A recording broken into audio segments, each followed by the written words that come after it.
tanana tamin'ny taona 2004 sy 2014 mitovy tsisy valaka.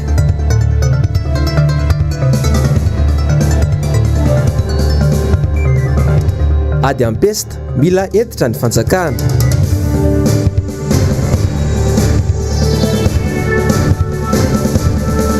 Fambolem-bary eto Madagasikara miady rery ny tantsaha. Talata 7 Septambra 2024 ankafalinina sy ampitiavana hatrany tompoko lahy sy tompoko vavy no tsy diako ny tokantranonao amin'ity hariva ity tonga sondrainao atao anatin'ny fampalalam-baovao ny fahitalavitry ny MBS ka manasanao ampanajana sy ampitiavana tenako anaraka ny vaovao hatramin'ny farany. Ny vaovao ny fahasalamana avetrany dia aretina iray mbola tsy mety foana eto Madagasikara ny aretina pesta mandrakandroany. Arety mifindra sy mahafaty aingana ary saika isa-taona dia misy hatrany ireo olona no namonoany vokatry ity aretina pesta ity. Nanantona mpitsabo androany Injavandrira Mahefa sy Andra Kotomalala nanangom-baovao mikasika izay. Amin'ny vaninandro tahaka izao matetika no miverina mifohy indray ny aretina pesta raha ho an'ny eto Madagasikara. Izany hoe eo anilanila ny volana Septambra hatramin'ny volana Aprily. Aretina azo avy amin'ny loto mifindra amin'ny voalavo ary mifindra amin'ny olona amin'ny alalan'ny bibikely toy ny parasy, mifindra amin'ny alalan'ny pitotrora ihany koa. Tangana aretina pesta misy karazany anankiroa. Pesta pulmonaire dia pulmonique. Ny fisorohana aloha fahadiovana aloha voalohany indrindra. Fanasorana ny lobolobo matahotra tena matahotra ny aretina pesta mitovy amin'ny coronavirus ny fomba fisehony sy ny findrany. Voalohany fahadiovana ao atokantrano any atokantrano dia fanadiovana manodidina, fanalana lobolobo rehetrarehetra dia fanalana izay mety malotoloto itera voalavo.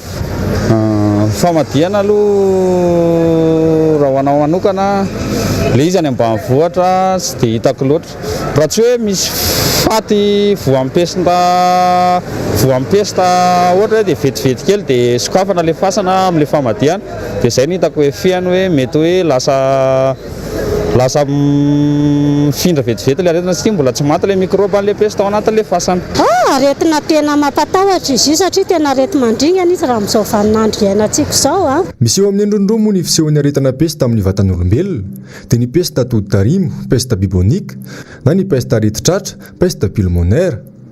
Akoatra ny fitandrona toy ny anak'Andriamaso ny fahadiovana nefa dia ilaina ny fepetra etitra avy amin'ny fanjakana amin'ny fanaraha-maso akaiky ireo olona voan'ny pesta fa indrindra ireo olona maty no ity aretina ity. Raha misy olona anankiray maty amin'ny pesta dia tokony hovatsika amin'izay le fomba fisainantsika hoe tsy atao fasan-drazana ve ilay olona fa atao fasanan'iritra dia simba ny toe-tsaintsika malagasy. Dia aloha amin'izay afindra heritaona izy tao, tapataona izy tao dia nisy razana any dia aloha re mba afindratsy amin'izay. Raha fantatrao izany fa fady matin'ny arety mifindra atahorana hoe voan'ny pesta ohatra dia ny toe-tsaina tany ivelany anisan'ny nafongana an'izany tany ivelany dia mifandorana n'ilay razana. Eto amintsika eto Madagasikara mbola sarotra be ny eritreritra an'izany. Fa kosa tsy tokony avadika io olona maty amin'ny pesta io raha tsy afaka fotoana ela be. Tokony ho any amin'ny 10 taona na 10 taona any vao tokony avadika io olona io. Na mamono lambany io raha tsy tokony ataontsika. Manarak'izay rehefa le mamadika isika dia tokony asiana taratasy any amin'ny fokotany hoe io olona maty an'izao ty olona ty dia tsy azo avadika.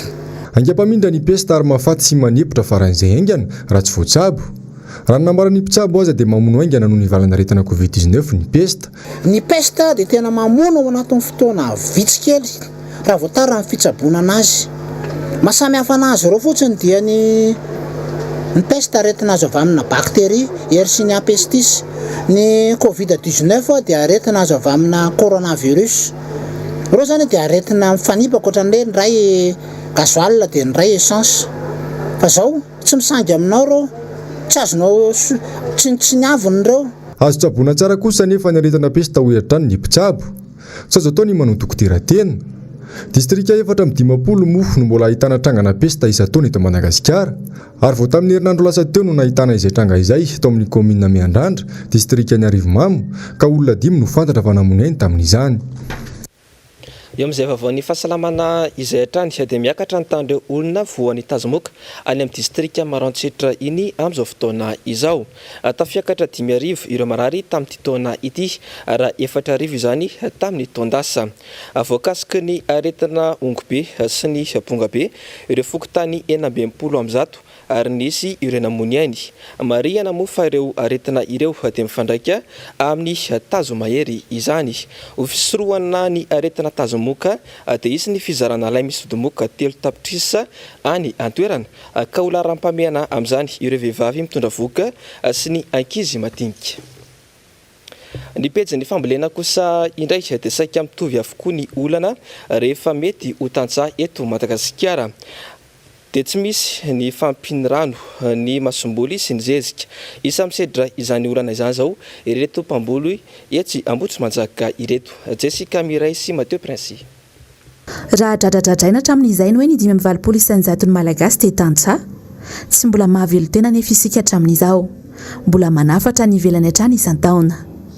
Raha ho an'ny taona 2024 fotsiny izao, nahatratra hatramin'ny 5,400 taona ny varina farana. Ary vary amin'ny kalitao ambany ihany koa. Iraisana ny olana ho an'ny tantsaha ary tena mampanahy azy ireo ny mety ampitotongana ny vokatra tranty dia ny tsy fampinirano. Ho azy mianadahy nanaovana fanadihadiana ireto izao, zara raha misy hoanina sisa ny vokabary fa tsy misy ambim-bava. Tsy mahavita taona akory. Saika ny 5 isanjaton'ny vokabary eto amintsika raha teo dia lany hoanina avokoa. Tsy misy afa-tsy ny 17 isanjato amin'ny famokarana tantsaha ihany no mba amidy. Anay zao tena olana sedrainay makasika ny fambolem-bary dia resaka rano aloha voalohany indrindra satria tokony hanety say zao nefa le rano tsy dia masehaka firy kely viditra zany zay dia ara-pitaovana moa zany tsy dia manana hoe resaka biby fiobetsaka zay manome zezika zay koa mantsy zao olanay hoe rehefa tsy dia misy zezika dia tsy dia tsara ny fambolena. Ho anahy manokana aloha zany tsy mahavita taona satria le tambary voleko mihitsy zany kely. Dia firy volana ihany hoanina zany ny tena ambolena? Hoanina ny tena amboleko. Dia mahavita eo firy volana eo? Zany raha maharitra zany atao hoe 3 volana eo. Misy fivaniny resaka rano, lasa tsy ara-dalàna tsony zany le fambolena. Fa indraindray ary lasa manao varitsaika azony tsisy rano le izy. Dia lasa vary tsisy rano aloha zany natao dia miandro orana vao misy rano iny vary iny dia lasa olana be. Miena ve ny vokabary miena mihitsy ny vokabary satria tsy ampy rano. Raha taloha vokatra firy kitapo dia zao firy sisa? 20 kitapo zao ny anay raha ohatra ny tena hoe ara-dalàna foana ny rano. Amin'izay ketsa folo zay?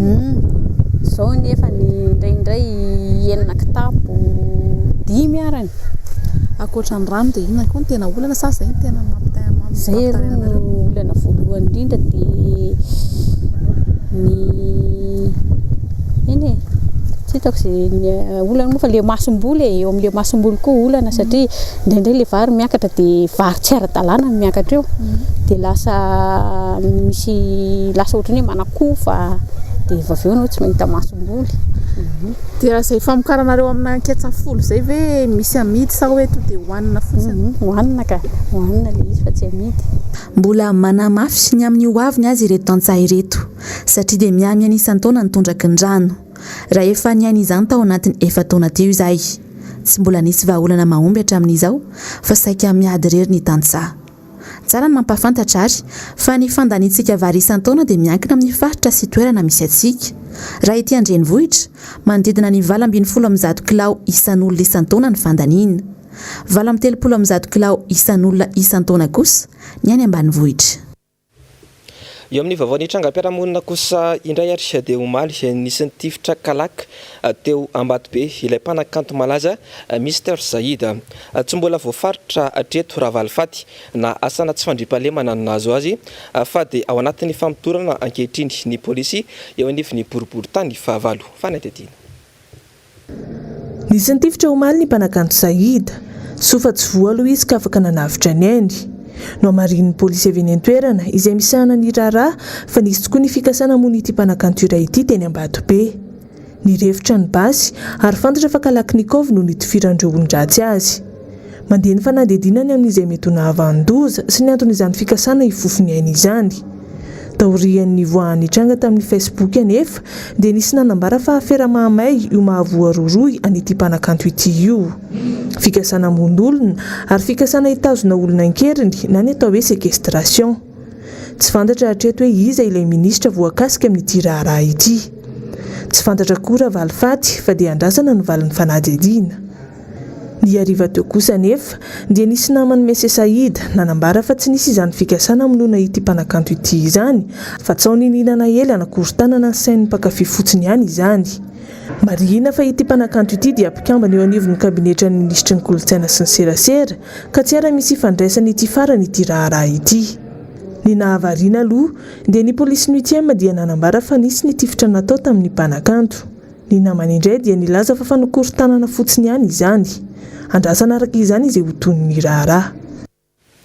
Fa nisy ny fivoriana omaly teo anivon'ny ministera ny raharaham-bahiny etsy anosy mahakasika ny fisokafan'ny sisitany malagasy. Nandray anjara tamin'izany ny ministera ny fizahantany sy ny raharaham-bahiny ary ireo mpiantsehatra eo amin'ny lafiny fizahantany eto Madagasikara. Marihana fa nanambara ny Flora Joelina nandritra ny fivorian'ireo mpandraraha eo amin'ireo firenena amin'ny teny frantsay na ny rencontre des entrepreneurs francophones fa vinavinaina amin'ny volana oktobra ho avy izao kosa ny fanokafana sisitany eto Madagasikara. Ratsaivina tamin'ny volana martsa 2024 no nikatona ny sisitany malagasy noho ny coronavirus. Ny volana oktobra 2024 nisokatra tamin'ny ampahany sisitany tany Nosbe ka nakatona indray ny volana martsa 2022 noho ny coronavirus andiany faharoa. Vaovao mifandraika amin'izay hatrany dia efa tapitriny ny amiana ara-pahasalamana eto Madagasikara. Feno arave izany ny fepetra afahana miteny fa voave ny aretina amin'izao fotoana izao. Manana vahaolana hafa kosa ve ny mpitondra fanjakana malagasy. Raha ny tsapa aloha ny ankamaroan'ny olona nanontanian'ny Jessica Miray sy Mateo Prince androany dia tsy mahasarika akory amin'ny hanao vaksiny fanefitry ny valan'aretina coronavirus. Ny zoma 3 septambra teo no nivoaka ny tatitry ny filakevitry ny ministra mamarana ny amiana ara-pahasalamana teto Madagasikara. Ny fanontaniana mipetraka avy hatrany dia ny hoe inona ny masotsivana nanaperana ny ameana. Voasoratra ao anatin'ny tatitra aloha fa ny fiainana isan'ny marary. Ny arahana hita kosa nefa ireny fa nandalo ny mpilalao ny bariady nisy tratra ny Covid-19. Mbola mitoetra araka izany ny aretina. Isika raha teo anisan'ny firenena mbola ambany ny hita amin'ny vita vaksiny.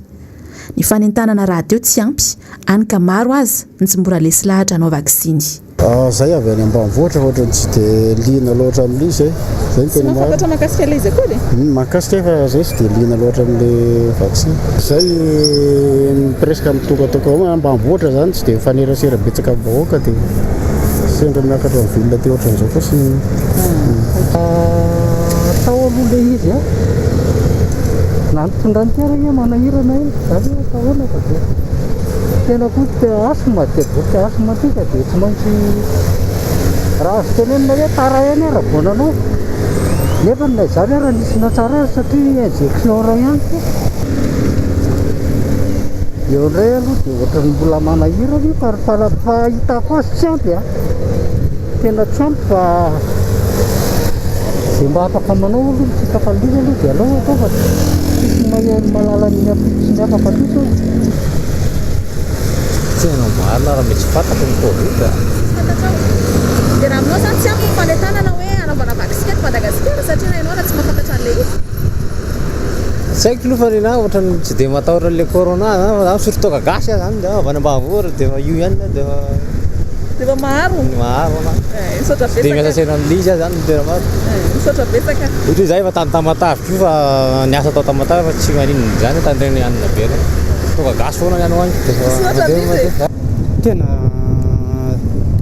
tena ohatran'ny tsy mahafantatra tena ohatran'ny tsy ampy zany matoa zay tsy mahafantatra sa ahoana ozy izy nareo dia anao zany tsy miatratra anao vaksiny mihitsy aloha tena tsy anao an'iny mihitsy ny aka tena marina zany inona mety antony matahotra ve sa hoe ahoana sy hoe fatahorana aloha eo ihany fa tsy hanao vaksiny mihitsy ny zany raha mbola resaka hoe vaksiny Marina fa Israel izao no anisan'ny firenena nahavita vaksiny be indrindra maneran-tany saingy mbola manany amin'ny toe-draharaha ny fanjakana satria ao anatin'ny 2 herinandro mbola mahery ny 2 alina no tratry ny Covid-19. Isalanissantsika izao mbola aotra faingo telo isanjato ny isan'ny olona nanao vaksiny fanefitry ny Covid-19. Ny any Japon dia nanafatra vaksiny 50 tapitrisa fatra entina hiadiana amin'ny valanaretina Covid-19. Ny vaksiny ihany aloha ny vahaolana isorohana ny valanaretina ka mila manokana teti-bola ny fanjakana indrindra ho an'ny fanentanana vaksiny raha tiana hisitraka vaksiny avokoa ny malagasy rehetra. Eo amin'ny vavaon'ny fanatanjahantena kosa indray dia nanasolo tena telo ny firenena malagasy amin'ny lalao iadiana ny tompon-daka eran-tany atao any Espaina. Eo amin'ny taranja tsipi-kanety be amin'ny volana Novambra ho avy izao. Iliva, Iaro ary Ionja avy amin'ny klubany UPM na ny Union Paulista Ambotrimanjaka no andeha anatanteraka izany lalao izany.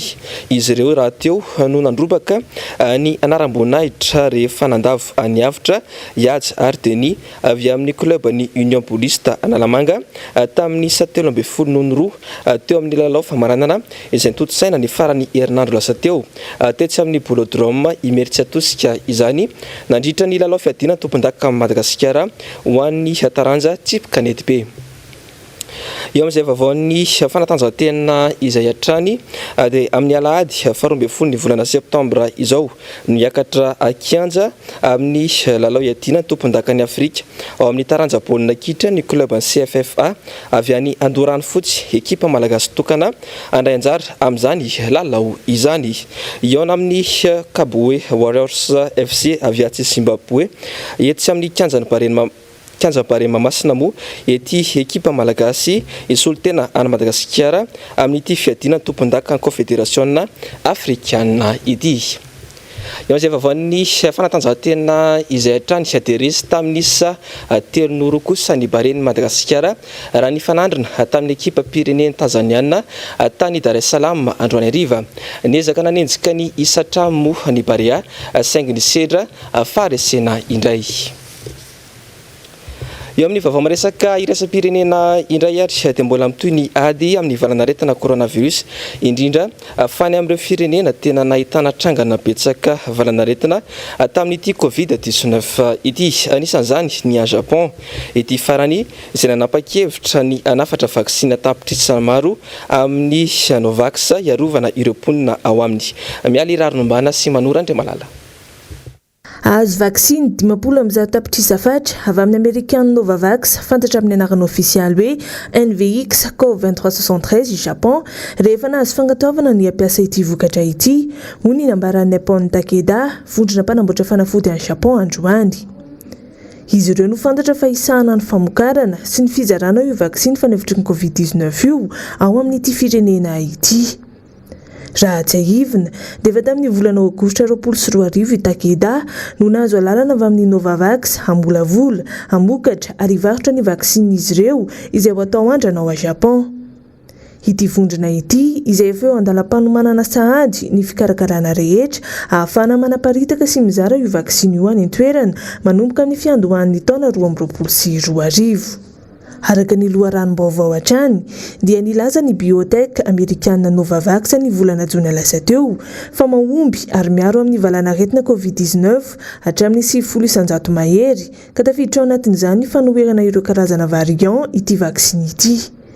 Voapirofo tamin'ny alalan'ny fanadihadiana natao tamin'ireo olona 3 alina tany Etazonia sy tany Meksika izany araka ny voalaza hatrany. Anisan'ny mampiavaka sy tsy mampitovy azy amin'ny vaksiny rehetra fampiasa maneran-tany ihany koa raha ny fantatra ny fampiasana teknôlôjia hafa mihitsy tamin'ity vaksiny NVX CO2373 izay ahitana protéine betsaka ity. Raha tsy ahivina hatrany dia efa tafiditra ao anatin'ny andiany fahadimby amin'ny valanaretina Covid-19 i Japon hatramin'ny fotoam-pahavaratra izay nahitana tranga betsaka indrindra ka nahatonga ny gouvernement tany an-toerana hanamafy ny fepetra rehetra nanomboka tamin'ny tapaky ny volana Jolay lasa teo ary tokony hatoy hatramin'ny faran'ny volana Septambra izao. 720 ireo Japonais moa no efa vita vaksiny tanteraka hatreto ary vinavinaina ho tafiakatra 100 izany hatramin'ny faran'ity volana ity araka ny nambaran'ny Prime Ministre Yoshihide Suga.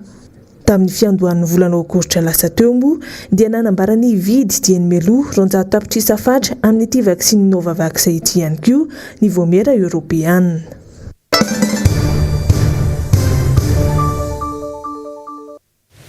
eo am-pejim-baovao ny politika kosa iray sady raha jerena fitantanana ny firenena amin'izao fotoana izao dia maro ireo mahatsapa fa mitovy tanteraka amin'ny zava-misy tamin'ny andro ny tetezamita ny fitantanana ary Madagasikara amin'izao fotoana izao. Nitondra ny heviny momba izany androany Andriamatoa John Randriaminisoa mpikambana ao anatin'ny rodiben'ny mpanohitra ho an'ny demokrasia eto Madagasikara na ny RMTM. Araora ny fanadihadiana eo amin'ny sary sy rindra-tsary ny Toky Ramarolahy.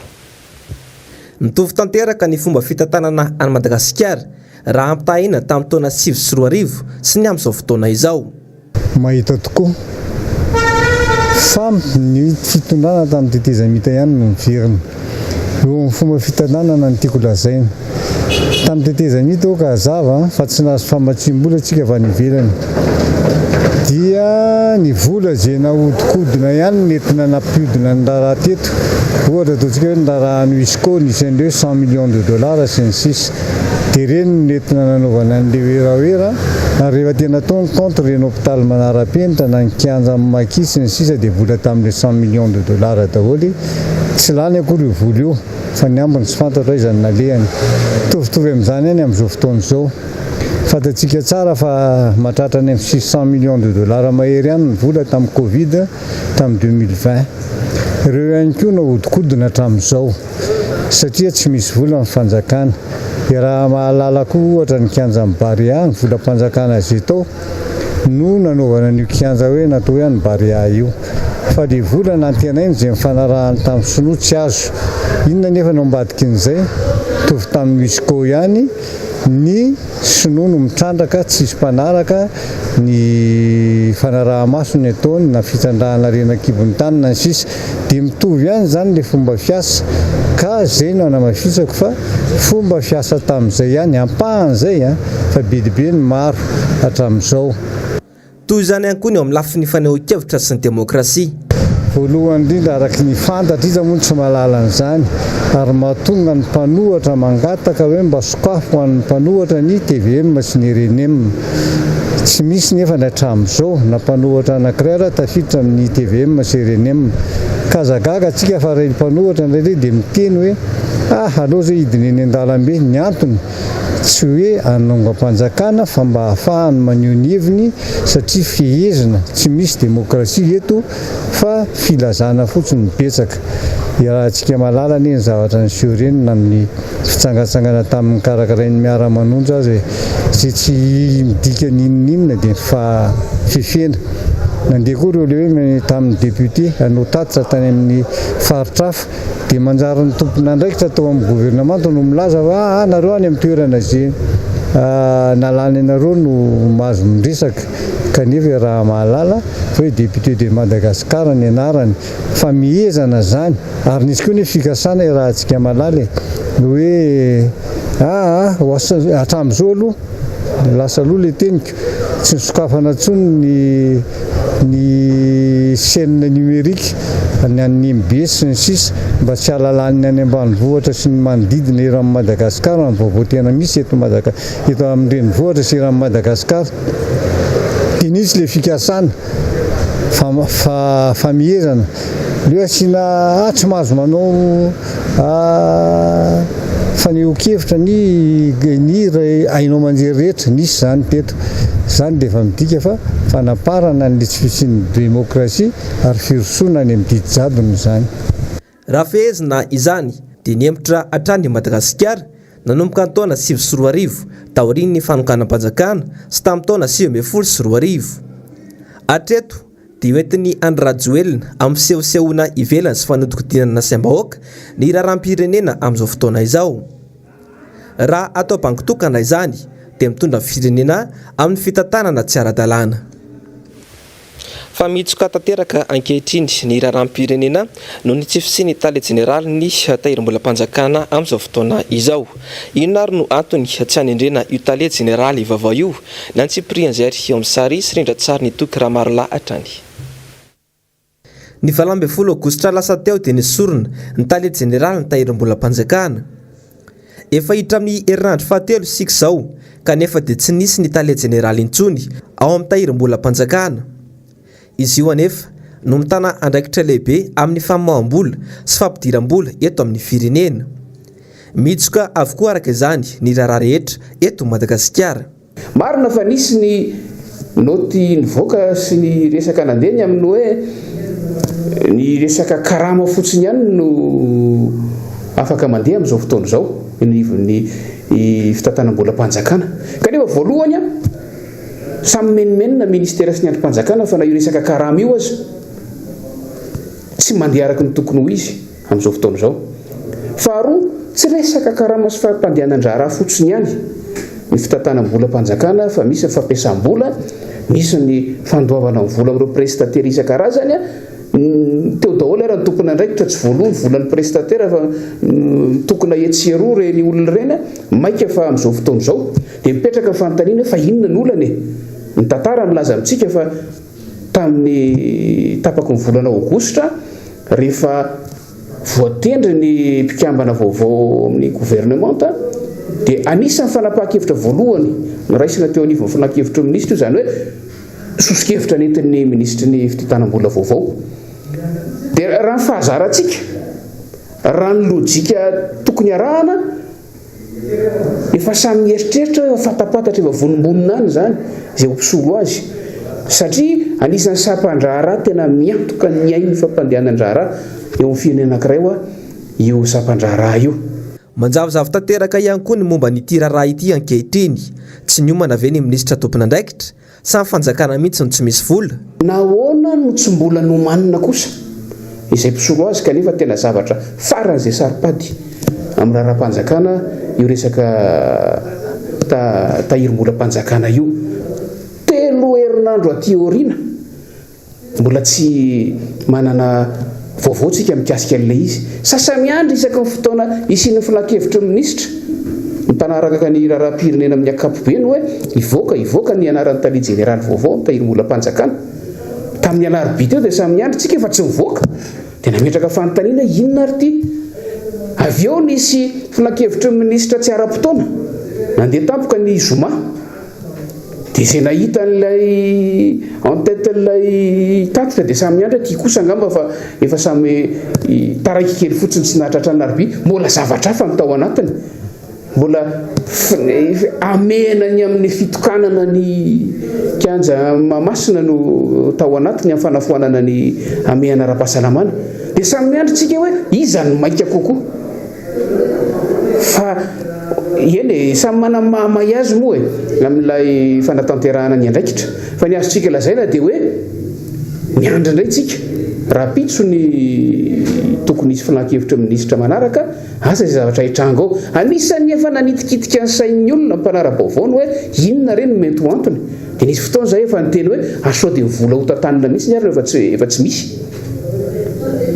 dia any amin'ilay fanendrena mpitantana no atao izay mahataraiky azy mba ho isy antony ofisialy zany fantatra hoe noho ny tsy fisian'ilay mpitantana fa lasa mahabe resaka sy mampamahitra mpanontaniana ny mpanara-baovao rehetra.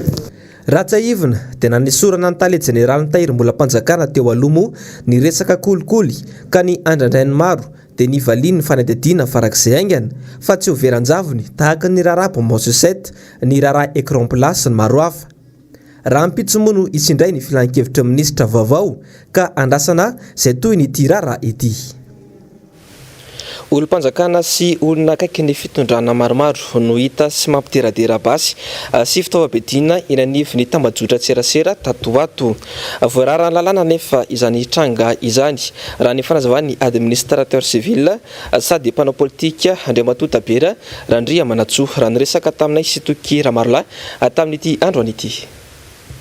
Sary fahita ao anatin'ny tambajotra tserasera ny mahita ireo olona akaiky ny fitondrana mampiteradera fitaovam-piadiana.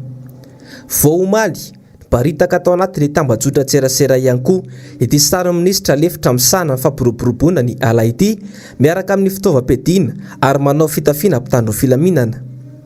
Ratsaivina ihany koa dia famparitaka sy niteraka resabe ihany koa ny sary ny talen'ny serasera ny repoblika teo aloha niaraka tamin'ny fitaovam-piadiana. Toy izany ihany koa izao ity vady minisitra Bernasa ity. Izy ireo anefa dia samy sivily avokoa ka tokony hisy ny fampiaratsy ho azy ireo. Voalohany aloha zany armement zany zavatra saripady zany sady lalaovina zany sady na ny miaramila sady milalao an'izany. Ny voanina armement zany misy autorisation hoe nalaina taty ho ampiasaina ary na misy hoe misy zavatra mitranga zany amin'ny firenena na zavatra misy dahalo zay zany zay vao mihesika zany fa filalaovana armement zany tena raharahany lalàna zany ary tena tokony ho sazina le olo milalao an'izany armement zany tsy azo atao zany amin'ny lalàna satria ny armement zany indrindra ny armement tena mamono olona lourde zany saza aderadera zany ka izany olo milalao an'izany tokony saziny lalàna zany ohatra hoe mitondra ao ty akaiky fitondrana ny lalao armement na io général io na io colonel io na io maramila io tsy mahazo milalao an'izany armement zany raha saripady zany armement zany ka zany dia raharahany lalàna. Ny fanontaniana mipetraka dia ny hoe inona ny tian'ny olon'ny fitondrana aseho amin'izao endrika ivelany izao. Raha olom-panjakana ambony no miomana fatratra tahaka izao amin'ny tsy fandriampahalemana, midika izany fa tsapan'izy ireo hoe mirongatra ny asa ratsy io. Ka mba ahoana ny momba ny madinika miandrandra fatratra ny paikady hiadiana amin'izany ireto farany satria mandry tsy lavoloha izy ireo. Faharoa taona latsaka eo sisa dia hiditra amin'ny fifidianana manaraka indray isika eto Madagasikara. Saika efa mihetsiketsika avokoa ireo antoko politika eto Madagasikara amin'izao fotoana izao, na ny mpanohana na ny mpanohitra ny mpitondra izany. Nitondra ny fomba fijeriny mikasika izany indrindra androany ny mpanao politika Randriama Mbs fantatro maro amin'ny solona anarana hoe Gona raha niresaka tamin'ny Zavandriama efa sy Andry Rakotomalala tamin'ity androany ity. Efa hita manomboka misitaka tsikelikely ao anatin'ny antokony fitondrana amin'izao ireo mpikambana sy antoko sasany manohana ity fitondrana ity. Ho an'ny omaly ohatra dia namory ireo mpikambana ao anatin'ny antoko avy izay tarihan'ny Norbert Lala Ratsirahonana. Nisy ny laombary andasina nataon'izy ireo omaly tao Antsirabe ary nilaza fa anatin'ny fanomanana ny fifidianana izay ho atao ny taona 2024 izy ireo.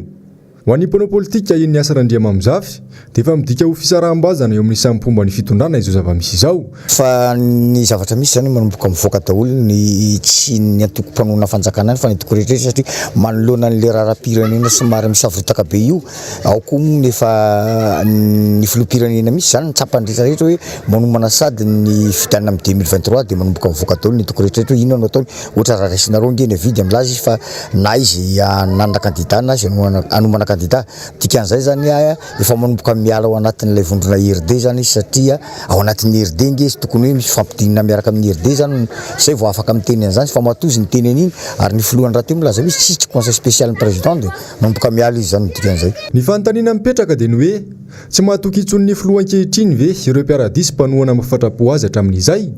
Marihana fa mpanao politika ikoizana raha Norbert Lala Ratsirahonana tsy tonga ho azy raha teo izao fipotrana izao fa ao raha. Mitombo andro manalina kehitriny ny trangana tsy fandriampahalemana eto Madagasikara. Mandry tsy lavy noho ny akamaroan'ny vahoaka malagasy. Nitondra ny fomba fijery mikasika izany indrindra ihany koa androany ny ministry ny fiarovam-pirenena teo aloha ny jeneraly Desiré Ramakavelo izany Zavandriama efa sy Andry Rakotomalala. Ny fahantrana sy ny tsy fisinasa amina firenena iray no tena antony mampirongatra ny tsy fandriampahalemana ho ny jeneraly Desiré Ramakavelo androany.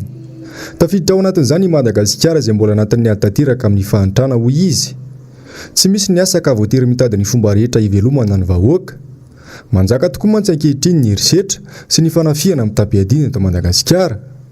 Saika isan'andro no ahitana trangana tsy fandriampahalemana na eto an-drenivohitra izany sy na any amin'ny faritra. Tena tompona ny tena hoe ataon'ny fanjakana nge dia manampy ny olona mihitsy ahitany asa.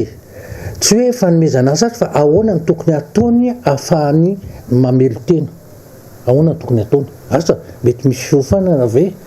Mety misy raha hoe fanampiana fotsiny ataonao tsy indraindray nge tsy mahavelo olona nge zany. Tsy manana antonasa mihitsy izy ary ny antonasa tsy hanana antonasa mihitsy raha misy fampiofanana, misy fampianarana hoe ahoana ny antarihana ny olona ahay anana asa.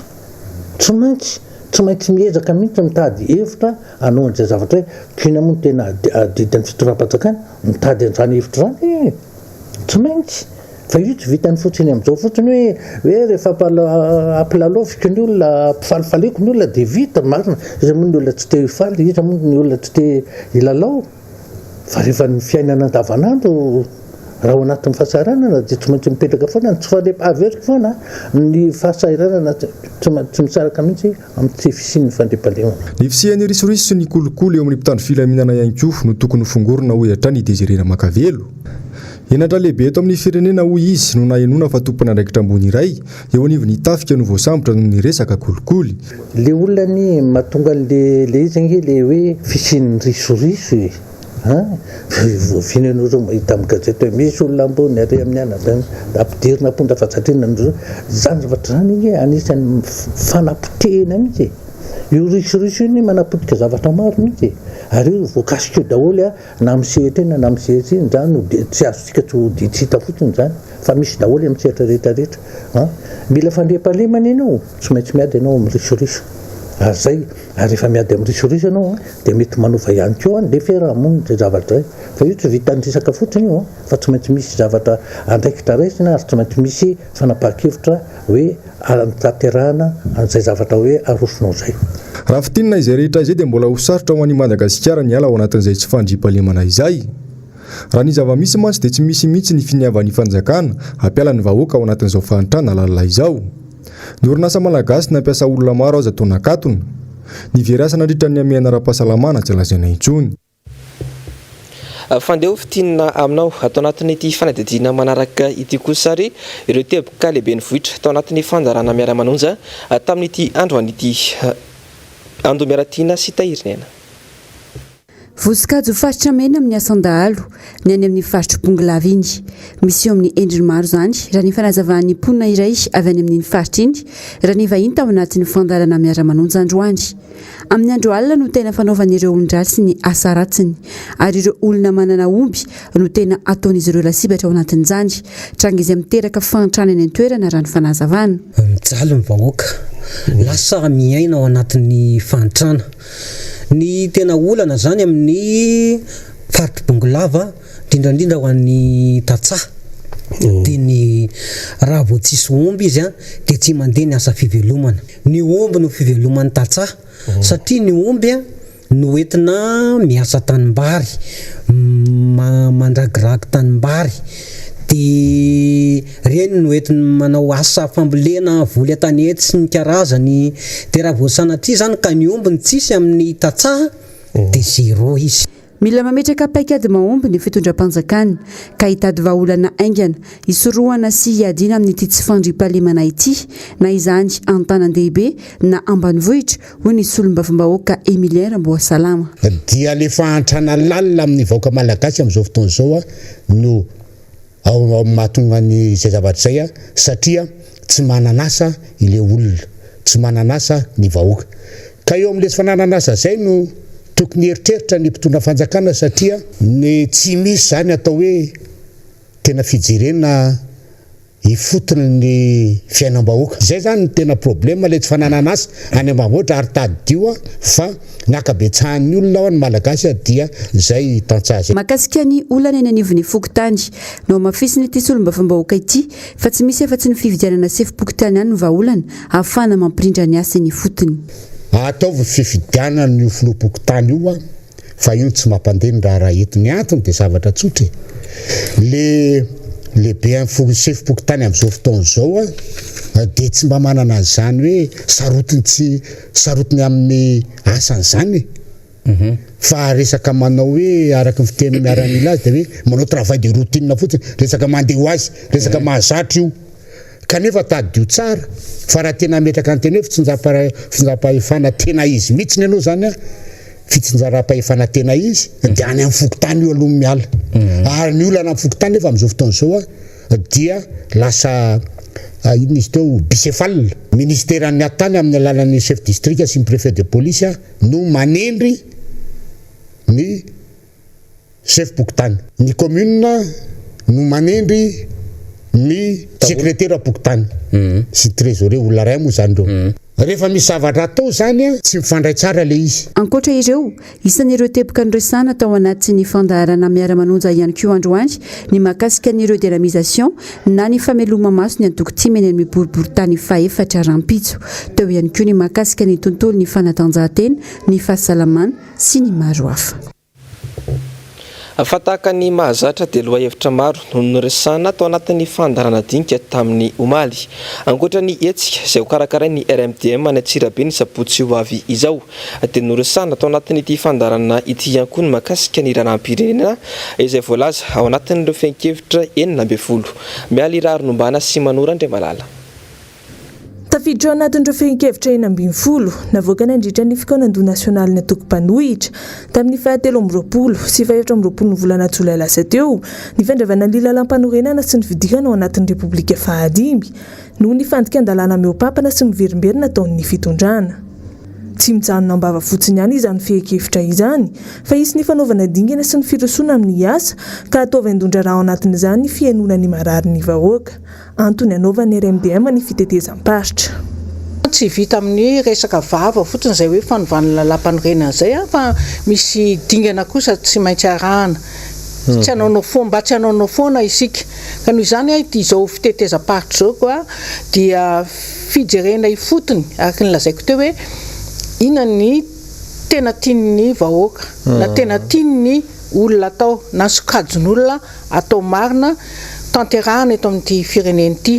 Raha iresaka tsika momba ny hoe tantsaha faritra vakinankaratra moa dia tena tantsaha ny betsakany a inona marina ny mampety an-jareo sy mety amin'jareo ary inona ny lalàna mety ifanaraka amin'izay. Zany hoe fandraisanareo sosikevitra zany a sy indrindrindrindra fiainoana ny etaetam-bahoaka ny ho tanterahana. Ireny no aravina rehefa ataontsika hoe vita angamba ny hoe fiainoana ny vahoaka ny faritra rehetrarehetra io a dia mahazo tsokevitra tsika amin'izay fotoan'izay a amola volana zany hoe lalam-panorenana izany. Ankoatra ny resaka sosialy dia atao lahara-pahamehana ihany koa ny resaka fampianarana izay hita mibaribary fa namevana ity fitondram-panjakana ity tanteraka araka ny nambarany ity sekretera jeneraly ity hatrany. Anisan'ny takin'ny eo ny fanoherana koa ny fanatsarana ny resaka fampianarana tao anatin'ny taona vitsivitsy hatramin'ny fanonganam-panjakana ka hatramin'izao io ange dia tena tsy mipetraka ny tena hoe rafi-pampianarana mahomby entina ampandrosoana ny lafin'ny fianarana. Anika ny ankizy amin'izao fotoana ny tanora dia mianatra kazary mianatra. Indrindra moa tao anatin'izay fotoana hoe nisy confinement izay tsy mba nisy hoe drafitra matipaika hikarakarana ny fampianarana mba tena hoe hisy fahombiazana. Fa dia nianatra dia tsy fantatra na vita programme na tsy vita programme mandalo fanadinana dia rehefa afaka dia mba afaka any. Fa le bagage hoentin'ireo ankizy ireo rehefa kelikely zany a hisehatra ny tontolon'ny asa izy sy ny mbaratonga ambony ihany a dia hoy izy hoe angamba tena marefo dia marefo ny bazy ananan'ny ankizytsika. Anisany noresana tao anatin'ny fandarana dinika omaly ihany koa moa ny resaka demokrasia izay tsy voahaja intsony. Toy ihany koa ny resaka tsy fandriam-pahalemana ateraka ny tsy fisiana azy sy ny faratsin-dalana any amin'ny faritry vakinankaratra iny. Dia izay koa ry tokolasy sy tompoko vavy netiko manakatona ny fampalalam-baovao tamin'ity androany ity isoraka ianao nanaraka izany hatramin'ny farany ny fandarana global news no tonga dia arahinao avy hatrany aorin'izao fampalalam-baovao izao aorin'izay kosa ny fandarana ao namarina ary ny orono tsara totry ny MBS manao kosa amin'ity alina ity dia mitondra lohateny hoe le nouveau stagiaire ny sampana fampalalam-baovao kosa dia mametraka ny veloma mandrapitafa aminao ho amin'ny rampitso indray veloma tompoko.